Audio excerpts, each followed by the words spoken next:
പരിത്രണ പ്രഭാഷണത്തിലേക്ക് സ്വാഗതം. പ്രാർത്ഥിക്കാം. ദൈവമായ കർത്താവെ, ദൈവത്തിൻ്റെ വചനം ധ്യാനിക്കുന്നതിനും പഠിക്കുന്നതിനും ജീവിതത്തിൽ പ്രാവർത്തികമാക്കാൻ ഞങ്ങളെ സഹായിക്കണമേ. യേശുവിൻ്റെ നാമത്തിൽ തന്നെ ആമേൻ.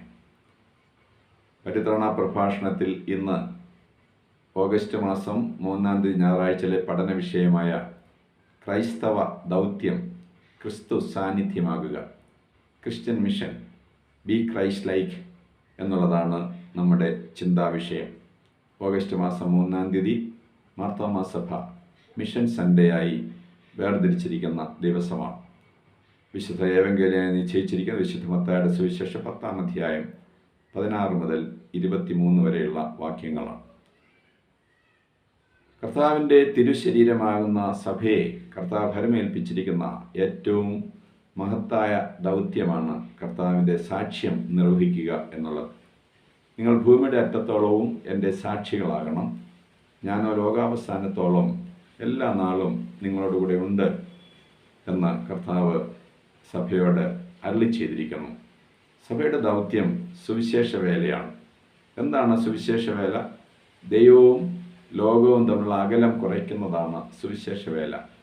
ദൈവത്തെ ജനങ്ങളെ ദൈവത്തിങ്കിലേക്ക് നയിക്കുന്ന മഹത്തായ പ്രവർത്തനമാണ് സുവിശേഷ വേലയിലൂടെ നടക്കേണ്ടത്. ബലഹീന സമൂഹത്തിൽ അവരെ ബലപ്പെടുത്തുന്ന സുവിശേഷത്തിൻ്റെ ദൂതുവാഹകരായി തീരുവാൻ സഭയ്ക്ക് സാധിക്കണം. നിർമ്മല മനസ്സോടെ എന്നാൽ ബുദ്ധിയോടുകൂടി സമൂഹത്തിൽ പ്രവർത്തിക്കണം എന്നാണ് കർത്താവ് ഈ ഭാഗത്ത് സഭയോട് പറയുന്നത്. പീഡനങ്ങളും പ്രശ്നങ്ങളുമുള്ള ഒരു ലോകത്തിലാണ് നാം ജീവിക്കുന്നത്. പീഡനങ്ങളും പ്രശ്നങ്ങളും ഒരിക്കലും സഭയെ തളർത്തുന്നതല്ല, സഭയെ കുറെ കൂടെ സജ്ജമാക്കുന്നതാണ്, ബലപ്പെടുത്തുന്നതാണ്. നാം ഈ മിഷൻ സൺഡേ ആചരിക്കുന്ന സമയത്ത് ഭാരതത്തിലെ ക്രൈസ്തവ സഭ ഒരു വലിയ പ്രയാസം നേരിട്ടുകൊണ്ടിരിക്കുകയാണ്. ഛത്തീസ്ഗഡിൽ അനുഗ്രഹിക്കപ്പെട്ട സുവിശേഷ വേലയിൽ പങ്കാളികളായ 2 കത്തോലിക്ക സിസ്റ്റേഴ്സിനെ തീവ്ര ഹിന്ദു പ്രവർത്തകരുടെ ആക്രമണത്തിനിരയാവുകയും അകാരണമായി തടങ്കലിൽ പാർപ്പിച്ചിരിക്കുകയുമാണ്. അതിനോടുള്ളൊക്കെ പ്രതികരണമായി കത്തോലിക്ക സഭ പ്രസ്താവിച്ച മഹത്തായൊരു പ്രസ്താവന, പിതാക്കന്മാർ പറഞ്ഞ പ്രസ്താവന വളരെ ആഗ്രഹിക്കത്തക്കതാണ്. അവർ പറഞ്ഞു, ഞങ്ങളെ ജയിലിലടച്ചാലും ഞങ്ങളെ എത്രയധികം പീഡിപ്പിച്ചാലും ഞങ്ങൾ സുവിശേഷം മടക്കി വെക്കുകയില്ല. ഈ പീഡനങ്ങളും പ്രശ്നങ്ങളും ഒക്കെ കൂടുതൽ കരുത്തോടുകൂടി സുവിശേഷവേലയിൽ പങ്കാളികളാകുവാൻ സഭയെ സജ്ജമാക്കേണ്ടതാണ്. ചെന്നായ്ക്കളുടെ നടുവിൽ കുഞ്ഞാടുകളെപ്പോലെയാണ് നാം അയക്കപ്പെട്ടിരിക്കുന്നത്.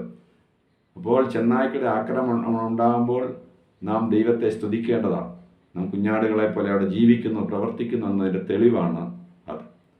ഒരു ആടിൻ്റെ പടം എത്ര മനോഹരമായി വരച്ചു വെച്ചാലും ഒരു ചെന്നായും അതിനെ ആക്രമിക്കുകയില്ല. ചോരയും നീരുമുള്ള ആടുകളെയാണ് ചെന്നായ്ക്ക് ആവശ്യം. അതുകൊണ്ട് പ്രയാസങ്ങളും പ്രശ്നങ്ങളും ഉള്ളിടത്താണ് സഭ വളരുന്നത്. ഒരു കാലത്ത് ലോകത്തിലെ ക്രൈസ്തവ സഭകൾക്ക് മേൽനോട്ടം നൽകിയിരുന്ന, സഭയെ നയിച്ചിരുന്ന പാശ്ചാത്യ നാടുകളിലെ സഭയൊക്കെ ഇന്ന് വളരെ ദയനീയമായ അവസ്ഥയിലാണ്. അതിൻ്റെ പ്രധാനപ്പെട്ട കാരണം അവിടെ പീഡനങ്ങൾ ഉണ്ടാകുന്നില്ല എന്നതാണ്. പീഡനങ്ങൾ ഉള്ളിടത്താണ് സഭ വളരുന്നത്. രക്തസാക്ഷിയുടെ രക്തമാണ് സഭയുടെ വിത്തായി മാറുന്നത്. ഭാരതത്തിലുടനീളം പ്രയാസങ്ങളും പ്രതിസന്ധികളും പ്രശ്നങ്ങളും ഉള്ളിടത്ത് മിഷണറിമാർ പ്രവർത്തിക്കുന്നു. അവിടെയൊക്കെ പരിശുദ്ധാത്മാവിൻ്റെ ശക്തി പകരുകയും അനുഗ്രഹിക്കപ്പെട്ട ശുശ്രൂഷകളോടെ നിവർത്തിക്കപ്പെടുകയും ചെയ്യുന്നതോർത്ത് നമുക്ക് ദൈവത്തെ സ്തുതിക്കാം. മാർത്തോമാ സഭയുടെ മിഷൻ ഫീൽഡുകൾക്കായും മിഷണറിമാർക്കായും സുവിശേഷകർക്കായും നമുക്ക് ദൈവത്തെ സ്തുതിക്കാം. ഈ മിഷൻ പ്രവർത്തനങ്ങളിൽ നമ്മുടെ പങ്കാളിത്തം എന്താണ്? വർഷത്തിലൊരിക്കൽ നാം ആചരിക്കുന്ന മിഷൻ സൺഡേയോ നാം അർപ്പിക്കുന്ന ഒരു മിഷൻ സൺഡേ സ്തോത്രകാഴ്ചയോ കൊണ്ട് നമ്മുടെ ദൗത്യം തീരുന്നില്ല. വിവിധ രീതിയിൽ നമുക്ക് സുവിശേഷ വേലയിൽ പങ്കാളികളാകുവാനായി സാധിക്കും. നമുക്ക് യേശുക്രിസ്തുവിനെക്കുറിച്ച് മറ്റുള്ളവരോട് പറയാം. നാം അനുഭവിക്കുന്ന സത്യങ്ങൾ, നമ്മെ വഴി നടത്തിയവനായ കർത്താവിനെക്കുറിച്ച് മറ്റുള്ളവരോട് സാക്ഷിച്ച് നമുക്ക് സുവിശേഷ വേലയിൽ പങ്കാളികളാകാം. പ്രസംഗത്തിലൂടെയാണ് സുവിശേഷം വ്യാപിക്കേണ്ടത്. പ്രസംഗിക്കാതെ എങ്ങനെ കേൾക്കും? കേൾക്കാതെ എങ്ങനെ വിശ്വസിക്കും? ഒരു കാലത്ത് സുവിശേഷ പ്രസംഗങ്ങളിൽ, സുവിശേഷ പ്രഭാഷണങ്ങളിൽ വളരെ പ്രാധാന്യം കൊടുത്തിരുന്ന നമ്മുടെ സഭയൊക്കെ ഇന്ന് ആ കാര്യത്തിൽ തണുത്തുറഞ്ഞു പോയിരിക്കുന്നു എന്ന് പറയുന്നതിൽ തെറ്റില്ല. സഭ വളരുന്നത് മിഷനിലൂടെയാണ്, തീ ജ്വലിക്കുന്നതിലൂടെയാണ് നിലനിൽക്കുന്നതെന്ന് പറയുന്നത് പോലെ സഭയുടെ നിലനിൽപ്പ് മിഷനിലൂടെയാണ്. അവിടെ എന്തെങ്കിലും വീഴ്ച സംഭവിച്ചാൽ സഭയുടെ പരാജയമാണത്. അതുകൊണ്ട് ഓരോ മാർത്തോമാക്കാരനും ഒരു സുവിശേഷകനാണ് എന്നുള്ള ചിന്തയോടുകൂടി ഈ സുവിശേഷ ദൗത്യത്തിൽ നാം പങ്കാളികളാകേണ്ടതാണ്. യേശുവിനെക്കുറിച്ച് മറ്റുള്ളവരോട് പറയുവാൻ നാം ലജ്ജിക്കരുത്. രണ്ടാമത്, യേശുവിനെക്കുറിച്ച് പറയുവാൻ സ്വാതന്ത്ര്യമില്ലാത്ത ഇടങ്ങളിൽ യേശുക്രിസ്തുവിൻ്റെ സാക്ഷികളായി നമുക്ക് ജീവിക്കാനായി സാധിക്കും. കർത്താവിൻ്റെ സ്വഭാവം നമ്മുടെ ജീവിതത്തിൽ പകർത്തി യേശുവിനെ സാക്ഷിക്കുവാനായി നമുക്ക് സാധിക്കും. ഭാരതത്തിലെ സഭ എന്നും അഭിമാനത്തോടെ ഓർക്കുന്ന മദർ തെരേസ പ്രഭാഷകയായിരുന്നില്ല, പ്രസംഗകയായിരുന്നില്ല. മാൽക്കം മാഗ്രിഡ്ജ് എന്ന് പറയുന്ന മദർ തെരേസയെ വളരെയധികം വിമർശിച്ചിരുന്ന ഒരു എഴുത്തുകാരൻ മദർ തെരേസയുടെ പ്രവർത്തനങ്ങൾക്ക് വിപരീതമായി എഴുതുവാൻ വേണ്ടി മദറിനോടൊരു ഇൻ്റർവ്യൂ ചോദിച്ചു. മദർ പറഞ്ഞ ഇൻ്റർവ്യൂവിനൊന്നും സമയമില്ല കുഞ്ഞ്, എൻ്റെ കൂടെ വന്ന് താമസിക്കുക.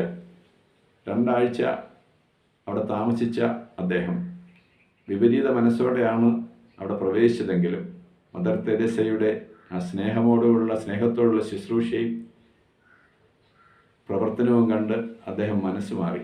അദ്ദേഹം അവിടെ നിന്നിറങ്ങിയത് ഒരു ദൈവവിശ്വാസിയായിട്ടാണ്. അതുകൊണ്ട് പ്രിയപ്പെട്ടവരെ, നമ്മുടെ ജീവിത രംഗങ്ങളിലൂടെ നമുക്ക് കർത്താവിനെ സാക്ഷിക്കുവാനായിട്ട് സാധിക്കും. മൂന്നാമത്, നമ്മുടെ സമയം കർത്താവിന് വേണ്ടി നമുക്ക് വേർതിരിക്കാൻ സാധിക്കും. സുവിശേഷ വേല എന്നത് പ്രസംഗം മാത്രമല്ല, നമുക്ക് സാമൂഹിക രംഗങ്ങളിൽ പ്രവർത്തിക്കുവാനായിട്ട് സാധിക്കും. ബലഹീനർക്ക് ശക്തി പകരുന്ന സുവിശേഷ പ്രവർത്തനങ്ങൾ, ദീനതരെയും ദുഃഖിതരെയും ആശ്വസിപ്പിക്കുന്ന പ്രേക്ഷിത പ്രവർത്തനങ്ങൾ, അവിടെയൊക്കെ പോയി പങ്കെടുത്ത് അല്പസമയം അതിനുവേണ്ടി മാറ്റിവെച്ച് നമുക്ക് സുവിശേഷയിൽ പങ്കാളികളാകാം. അതുപോലെ തന്നെയാണ് ദൈവം നമുക്ക് ഏൽപ്പിച്ചിരിക്കുന്ന നമ്മുടെ പണം, സമയം, കഴിവ് ഇവയൊക്കെയും സുവിശേഷ വേലയ്ക്ക് വേണ്ടി, സഭയുടെ മിഷന് വേണ്ടി നമുക്ക് നൽകുവാനായിട്ട് സാധിക്കും. അങ്ങനെ ഈ വർഷത്തെ മിഷൻ സൺഡേ ഒരു പുതുക്കത്തിൻ്റെയും ഒരു പുനഃസമർപ്പണത്തിൻ്റെയും അവസരമായി മാറട്ടെ. ഞാനും ഒരു സുവിശേഷകനാണ്, ഞാനും ഒരു സുവിശേഷകയാണ്. എൻ്റെ ജീവിതത്തിലൂടെ ഞാൻ കർത്താവിനെ സാക്ഷിക്കും എന്നുള്ള തീരുമാനത്തോടുകൂടി നമുക്ക് ഈ വർഷത്തെ മിഷൻ സൺഡേ ആചരിക്കാം. ദൈവം എൻ്റെ പരിശുദ്ധാത്മാവ് മൂലം നമ്മെ എല്ലാവരെയും സഹായിക്കട്ടെ.